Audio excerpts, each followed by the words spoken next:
A. Komputer dan komponen penyusunnya.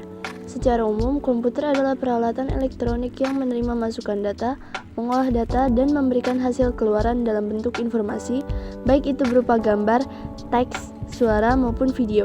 Secara sederhana, sebuah komputer menerima masukan dari peranti masukan, memproses masukan tersebut, dan menghasilkan output. 1. Sistem komputer. Sistem komputer terdiri atas beberapa bagian berikut. 1. Perangkat keras atau hardware. 2. Perangkat lunak atau software. 3. Pengguna. Semua komponen tersebut saling mendukung sehingga komputer dapat beroperasi. Perangkat keras komputer membutuhkan perangkat lunak agar komputer bisa dihidupkan dan difungsikan. Jika hardware yang tidak disertai software, komputer hanyalah sebuah mesin yang tidak berguna.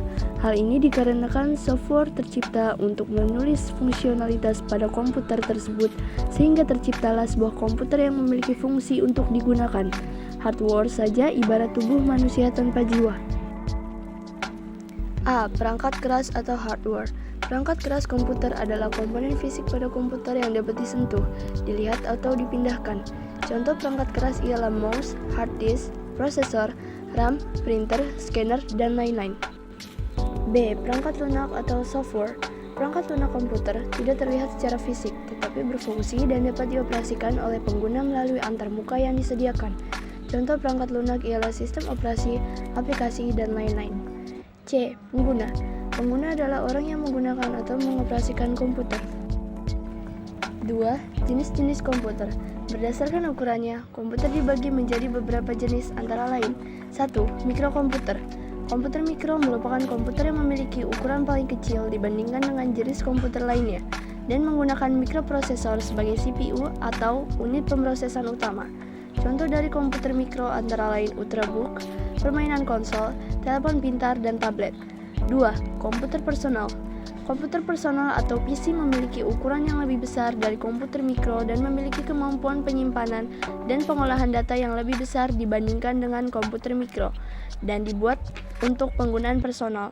Contoh lain dari PC bisa berupa laptop, yaitu komputer PC yang bisa dibawa kemana-mana. 3. Mini PC merupakan komputer peralihan dari komputer personal ke komputer mini yang dipakai di industri. 4. Mini komputer. Berbeda dengan komputer personal, komputer mini berukuran lebih besar dan mempunyai kapasitas memori maupun pemroses yang lebih besar. Komputer mini dipakai menunjang kebutuhan pengolahan informasi perusahaan skala menengah. 5. Komputer mainframe.